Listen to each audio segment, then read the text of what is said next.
Monday, November 14th, 2016, Monaco 64, home of alternative economics and contrarian views.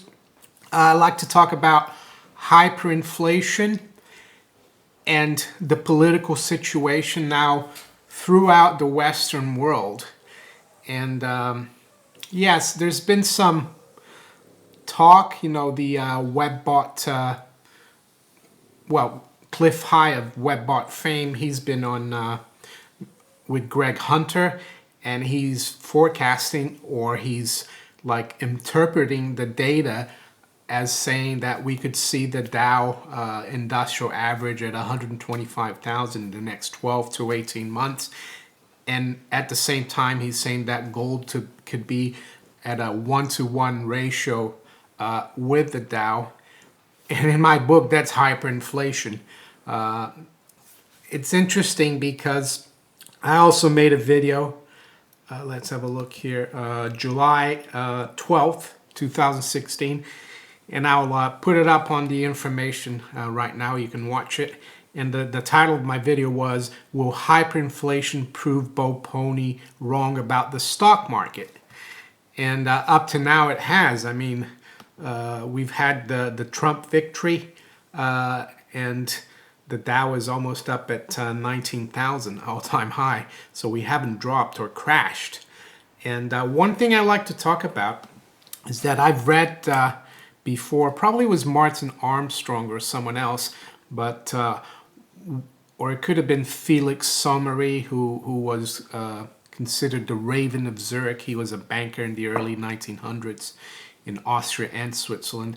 And one of the ingredients that you need for a hyperinflationary collapse, and hyperinflation, to be clear, is not is a loss of confidence in the currency of the country.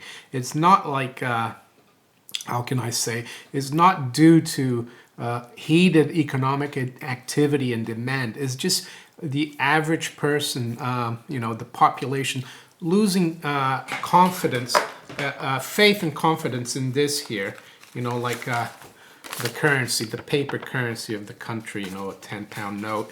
And what people do, they lose faith in it, and they want to get rid of it to get something of value, maybe like a gold coin, or even a loaf of bread, or anything that you can touch and use it for. What can you actually use this for except to exchange for real goods? You can't, can you? You can't really use this for anything.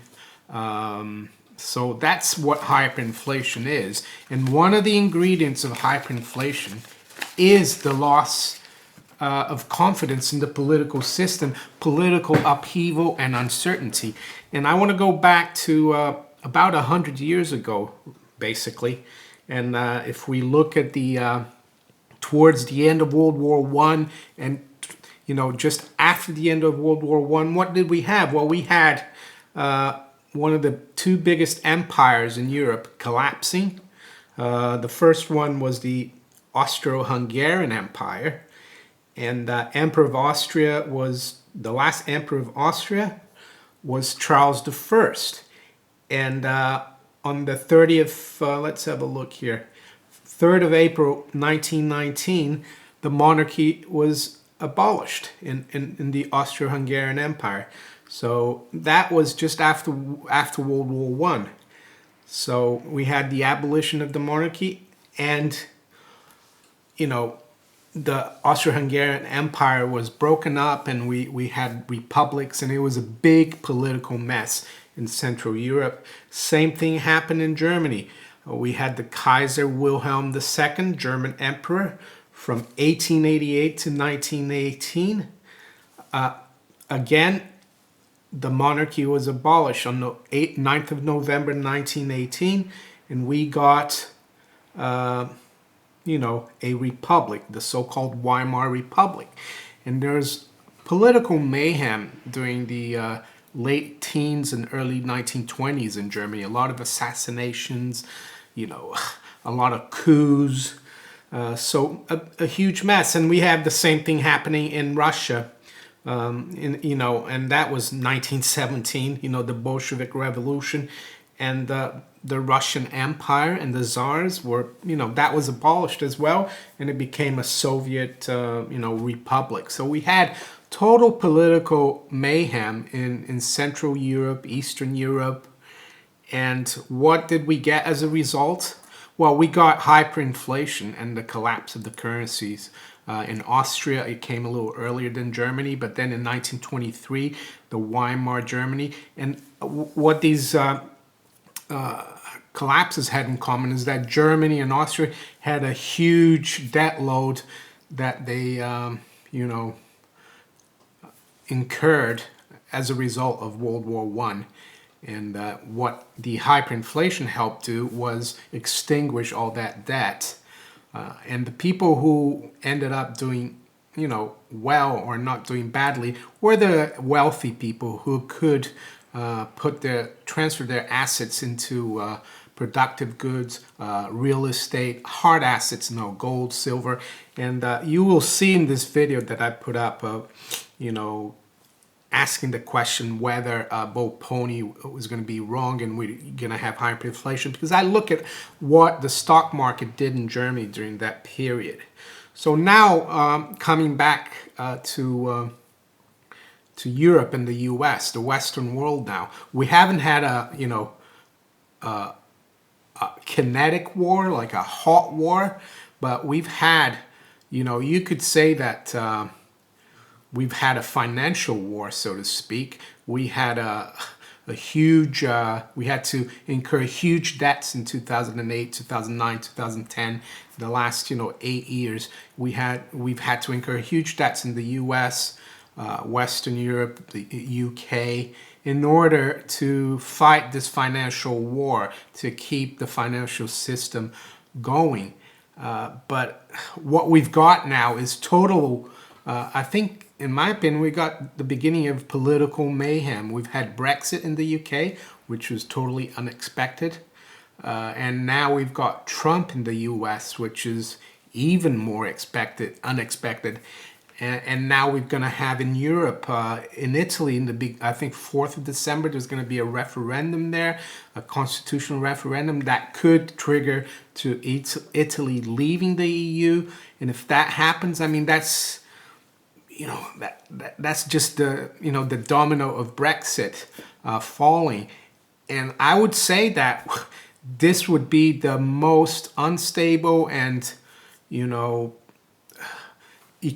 politically unstable mayhem situation we've had since the end of World War One. There, when we saw the big powers of the world, the German Empire, the Austro-Hungarian Empire, the Russian Empire collapse, and we saw total instability in those countries, and that led to the destruction of their currencies. I'm not too familiar with what happened exactly in Russia, but in Central Europe, it was total collapse of the currencies. People who depended on government for pensions, or people who depended on private insurance companies for pensions, and also other financial assets, that was all wiped out. So could we be, in the beginning of a period like we saw in Europe? But now it would be even worse, because it would include the United States and Western Europe both together.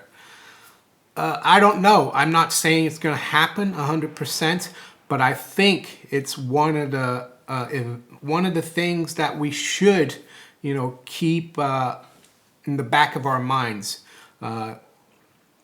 Hyperinflation, can happen, and one of the big ingredients is political, mayhem, uncertainty, instability.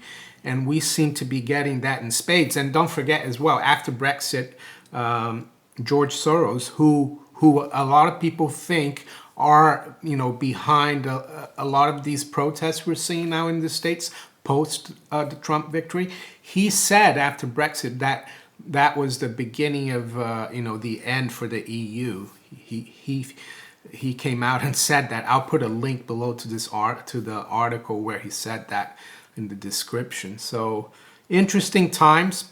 Yeah, markets are all over the place, but I think productive assets, no leverage, real estate unencumbered, gold, silver, those are good things to, protect your wealth in this coming this coming hurricane, political, hurricane or earthquake, whatever you want to call it, political disaster we're seeing unfold in the West and the United States. And I think it could be a trigger to this hyperinflation. And that's probably why we're seeing money flowing into the stock market. Very rich people, the big hedge funds, maybe they want to have the productive assets before the whole thing comes tumbling down. So we'll have to wait and see. This, I'm not saying it's going to happen the next month, but I would say in the next maybe 12, 18 months, if it's going to happen, we could start seeing some pretty amazing, developments in terms of politics, finance, and markets. So if you enjoyed this video, please give me a thumbs up, share it with people you think would enjoy my videos. Subscribe to my channel if you haven't yet. If you'd like to donate to help sponsor the channel, there's some links below in the description. I accept Bitcoin, BitGold, Patreon, and PayPal. Thanks for watching. I'll talk to you later. Bye.